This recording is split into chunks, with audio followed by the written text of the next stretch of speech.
Vaca Muerta y el vínculo entre Argentina y Estados Unidos.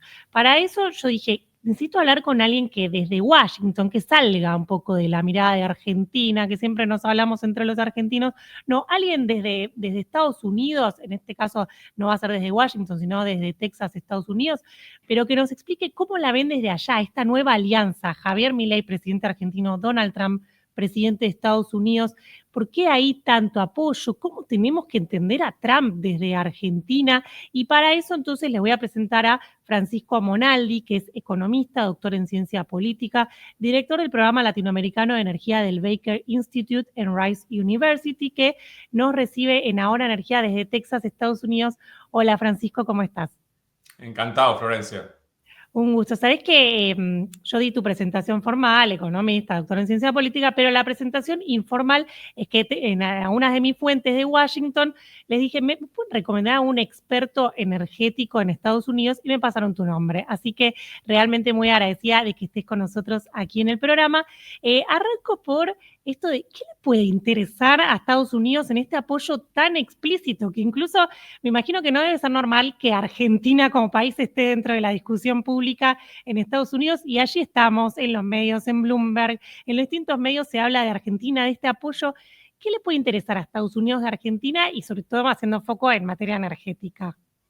Seguro. Bueno, yo creo que hay que distinguir dos niveles acá. Uno es más permanente, que incluso precede a la administración Trump, que es que hay varios elementos, digamos, en este nuevo mundo en que hay una tensión geopolítica con China, que hay una cierta fragmentación de la globalización que habíamos tenido por muchas décadas.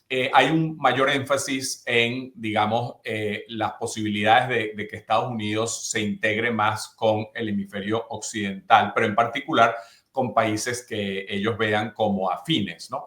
Pero además, en concreto, por ejemplo, con el tema, yo diría que hay dos temas particularmente en que Estados Unidos tiene un tema estratégico con Argentina. Uno es Vaca Muerta, porque si uno analiza qué lugares en el mundo hay cuencas de hidrocarburos de shale, ¿no? de petróleo y gas de lutitas o de esquisto, que tengan un potencial realmente significativo de ser algo parecido a lo que pasó aquí en Texas, se encuentra que Argentina, sin duda, y Vaca Muerta constituyen el lugar más atractivo para la industria petrolera de los Estados Unidos. Y una cosa, Florencia, que creo que es importante entender es que pareciera que Estados Unidos va a llegar un poco a una meseta en la producción de shale y entonces no van a tener tantas oportunidades dentro de los Estados Unidos como han tenido en los últimos 17, 18 años.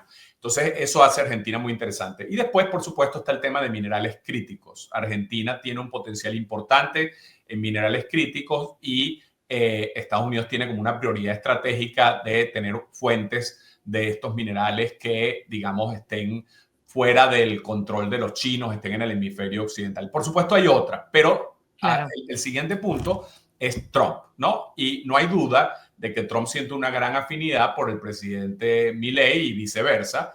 Y como sabemos, Trump le da mucha importancia a ese vínculo, no solo personal, sino esa, digamos, visión similar del mundo, anti-izquierda,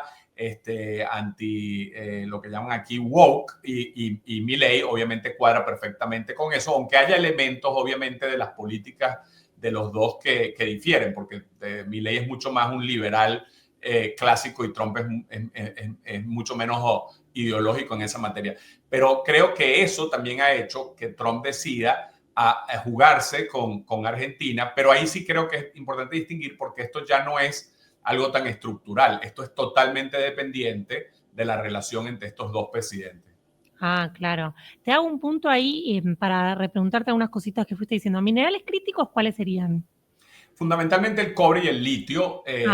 Argentina tiene potencial en otras cosas también, pero el cobre y el litio, y como sabes, el litio, Suramérica, en particular Bolivia, Chile y Argentina, constituyen el triángulo del litio. Ahí hay las reservas más grandes del mundo de esos minerales. Bolivia ha fracasado completamente en desarrollarlas. Chile, aunque es el gran productor, con el gobierno de Boric, etcétera, han sido, digamos, han querido tener una participación mucho más significativa del Estado en el desarrollo de esta minería, y eso ha hecho que muchos inversionistas se enfoquen en Argentina como una gran oportunidad. Claro, bien, perfecto. Y ahí también mencionabas entre los intereses que puede tener Estados Unidos, además de los que planteabas de la relación personal entre estos líderes políticos, en intereses, cuando mencionabas Vaca Muerta, ¿no hay ahí, no hay más competencia que interés? Porque yo, ustedes también, bueno, vos nos estás hablando de Texas, tienen el Permian, tienen un montón de producción de shale. ¿Por qué a Estados Unidos le interesaría Vaca Muerta y por qué no nos vería como un competidor? Hay un nivel, obviamente, en que ambos son competidores, pero fíjate, Estados Unidos hoy en día es verdad que es un exportador neto de petróleo por primera vez en muchísimos años.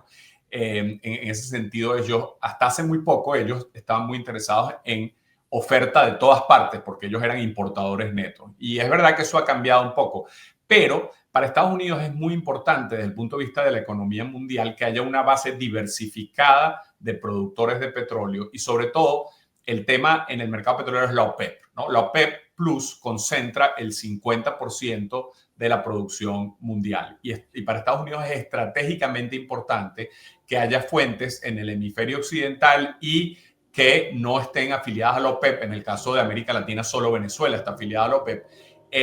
Para que eso, digamos, le quite poder e influencia a la OPEP, que si bien Trump se entiende muy bien en este momento con los países del Medio Oriente, siempre ha sido una preocupación estratégica. Pero además está el otro punto que te decía, que es que si tú te pones a ver la tecnología, las empresas de servicio americanas como Schlumberger, Halliburton, Baker Hughes, el nuevo, digamos, mercado que ellos ven como importante para Claro. desarrollar toda esta capacidad tecnológica, más aún si en Estados Unidos esto llega a una meseta y empieza a declinar, es la Argentina. Ah, entiendo, porque aparte, acá en Argentina está muy argentinizado justamente Vaca Muerta en lo que se refiere a la producción. La mayoría de las petroleras, o por lo menos las que concentran la mayor producción, son argentinas o empresarios argentinos, pero sí es cierto que en lo que en materia de servicios se necesitan de estas empresas multinacionales, y después vemos cosas muy extrañas por estos días en Argentina que por ahí a vos de Estados Unidos te deben llamar la atención, que un oleoducto la hace la empresa petrolera que hace un yacimiento, que eso entiendo que allá no es habitual. El oleoducto, la infraestructura, la hace la empresa de infraestructura. Bueno, acá la dificultad que tenemos de atraer inversiones genera este tipo de cuestiones. Ahora, otra pregunta que tengo es, ayúdanos a entender o a leer un poco a Trump, porque por ahí acá decíamos que bueno, Trump nos recontrapoya, estuvo Milei hace poquito en la Casa Blanca y Trump dijo, me encanta Argentina, pero si no les va bien en las elecciones, no voy a ser tan generoso con los argentinos, y ahí no sabes lo que pasó en el mercado, caían los bonos, caían las acciones. ¿Cómo leemos a Trump? ¿Es un apoyo incondicional? ¿Lo puede retirar de un día para otro?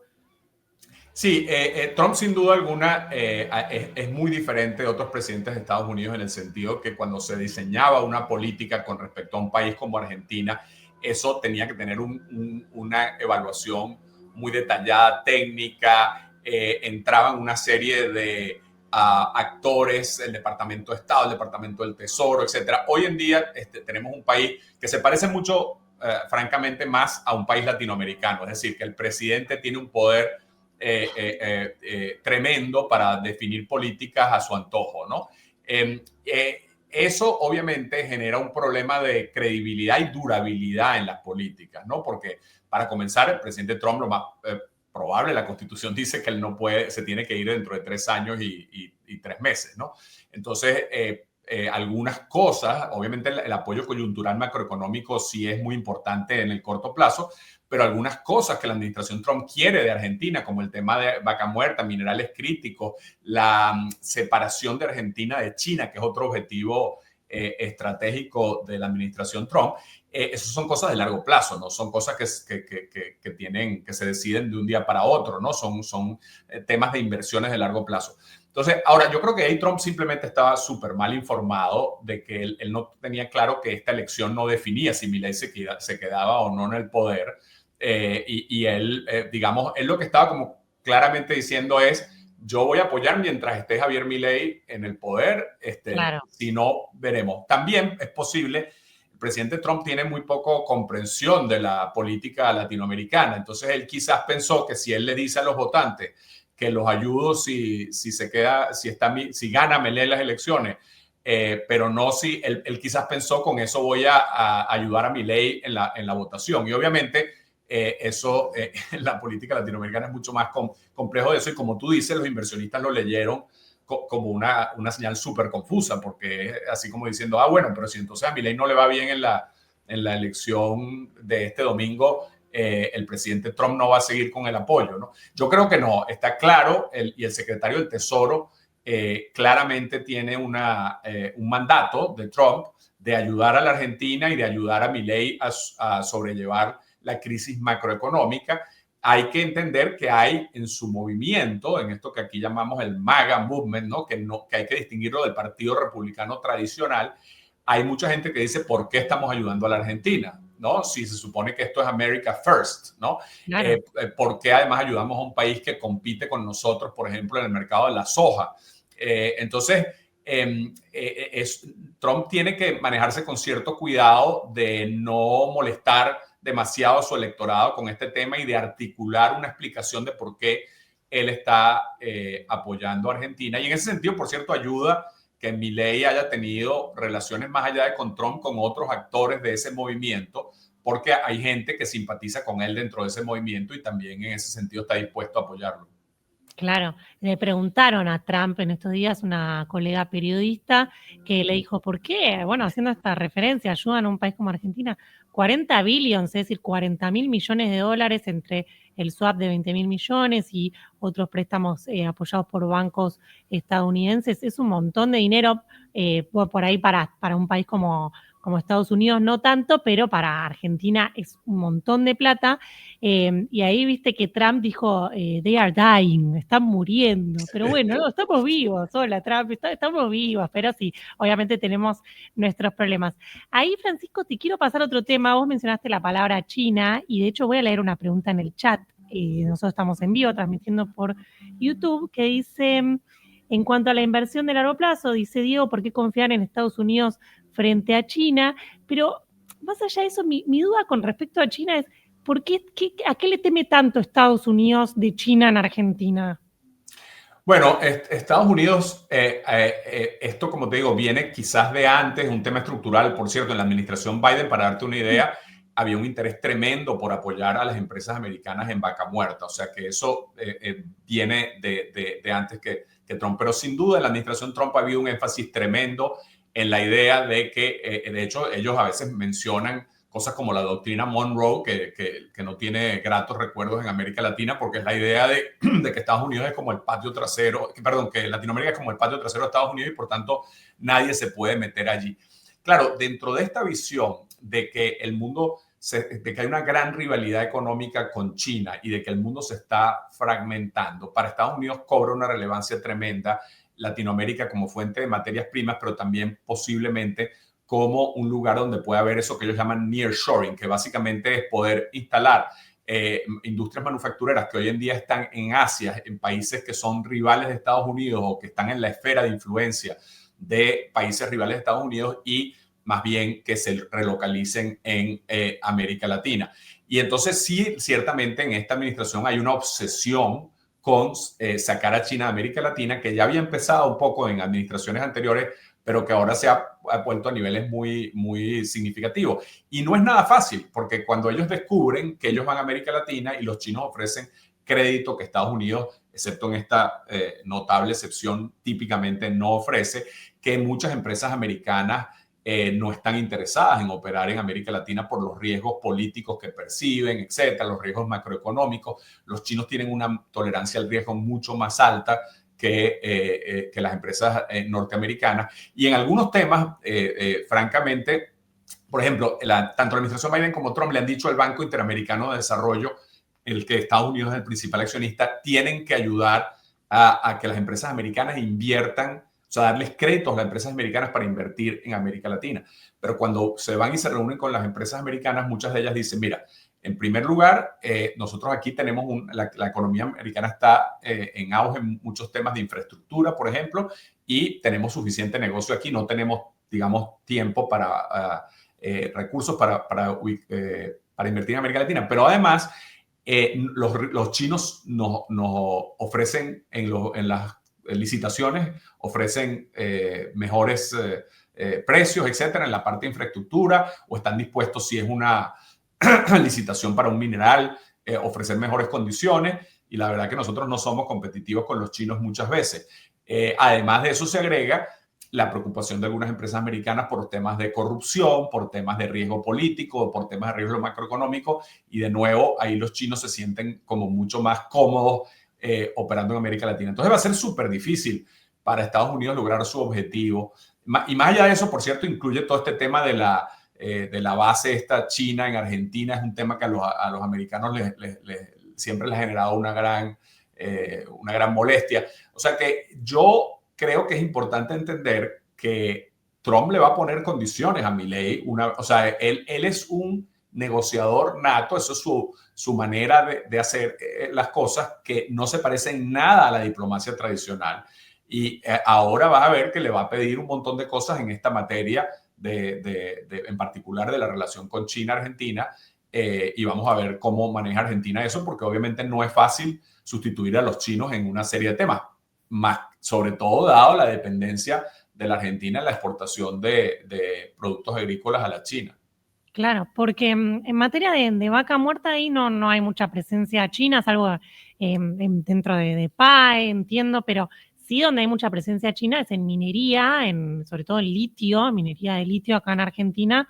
Así que sí, me da dudas de esas condicionalidades que sin duda uno ve al secretario del Tesoro de Estados Unidos, que debe tener una pila de problemas como para... Uno entra al Twitter, a la cuenta de ex de Scott Bessent, y cada día por medio está hablando de Argentina, está comprando pesos, que es una moneda que ni los argentinos queremos, así que efectivamente es un apoyo muy explícito.